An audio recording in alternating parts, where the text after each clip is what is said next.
Guys, deluded Gooner, you choosing N'Golo Kante. Now, there's not really anything of significance to say, but I saw some comments, and again, I'm late to the party, in regards to Southgate. Now, he was speaking about racism, and he's someone that, of course, clearly, I mean, he's not racist. He hasn't been accused of racism, but people have tried to, how do I put it?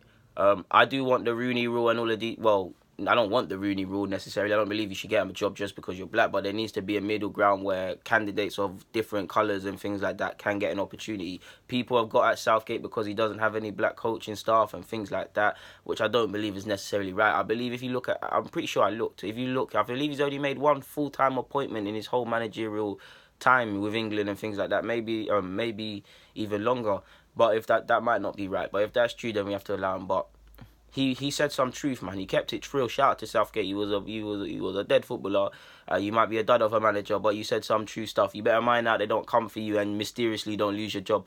But he said England need to look closer to home before pointing the fingers in regards to racism at Russia and things like that. You've seen whether it's Spartak Moscow, whether it's Brewster, whether it's the social media channel, whether it's bananas being thrown. Several incidences have happened in Russia, and the Russian embassy and things have done their most to downplay that. And we've now got the biggest, arguably the biggest, apart from the Olympic sporting event of the world, or definitely for football, the pinnacle of football in Russia. And there's going to be a lot of people of Asian heritage, of English heritage, of black heritage, of several things. It's going to be a great melting pot, and that's one of the great things about football. Like, the World Cup is really a reflection of when, I don't know about a lot of you, but when I used to play in the cage, play cage football all day on Saturdays, there was Jamaicans, Bajans, Nigerians, Ghanaians, Congolese, Sierra Leone, Romanian, Czech Republic, Turkish, Greek, Portuguese, Angolan, Japanese. So different sorts of people from different sorts of walks of life congregating and lining up to play football. That same logic is the World Cup, and that's why it's amazing. We can't let it be gazed by racism. But Southgate kept it true. He said we can't point the finger at Russia if our own house isn't in check. And I've told you guys, if you point one finger at someone else, three are pointing back at you. So by that logic, you need to self-analyze yourself before you point the finger.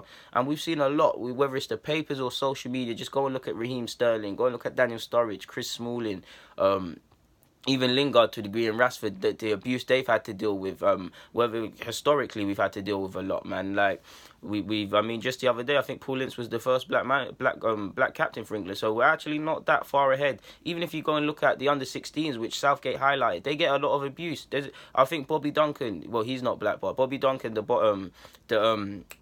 I made a video about him, so this is bad. The cousin of Steven Gerrard, he uploaded a picture of playing for England. Of course, he's a proud Englishman, and people under the comments saying, is this England or Senegal? And when you look at the England side, when you look at the under-21s of recently, under-16s and under-19s, there's a lot of players of African or Caribbean or black heritage or whatever you want to say. I mean, just look at the under-21s. I mean, look at the Chelsea. I can't list them all, but you just look at, there's many Chelsea boys that are always in the under-21s and things like that.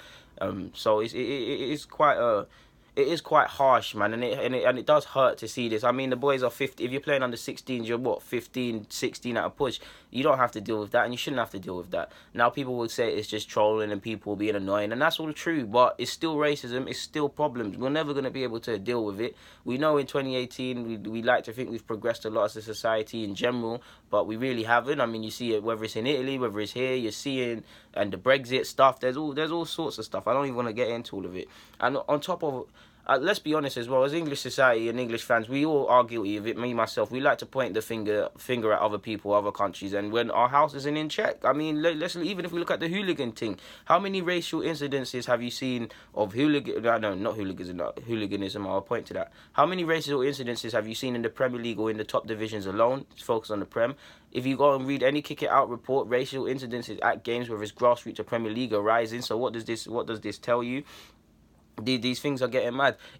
Before I forget, even if we relate to pointing the fingers at others and not looking closer to home, what do you constantly hear? Oh, Russia, you're going to go over there, you're going to get beaten up by the hooligans, they're going to beat up England fans, they were doing that at the Euros and this and that.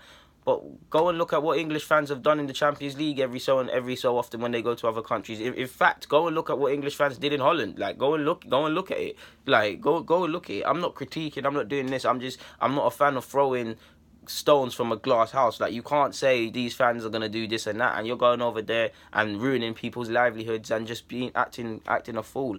Like, it doesn't make sense. Or when it was either at West Ham or was at Spurs. I remember seeing it on social media. Someone peed in a cup and threw it. So you're seeing just man move like twats, really and truly. And to be honest, if someone threw pee on someone, then you deserve to get your lights turned off. If I'm serious, because that's dirty. Like, that's up there with spitting on someone.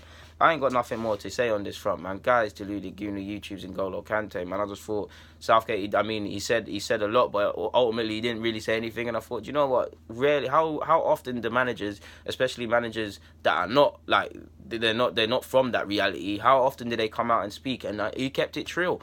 Guys, deluded Guna, YouTube's N'Golo Kante. I'm signing out. Oh, and you've also seen them English MPs talking nonsense, comparing man to Hitler, and Boris Johnson's always saying outrageous claims. But yeah, guys, I'm out.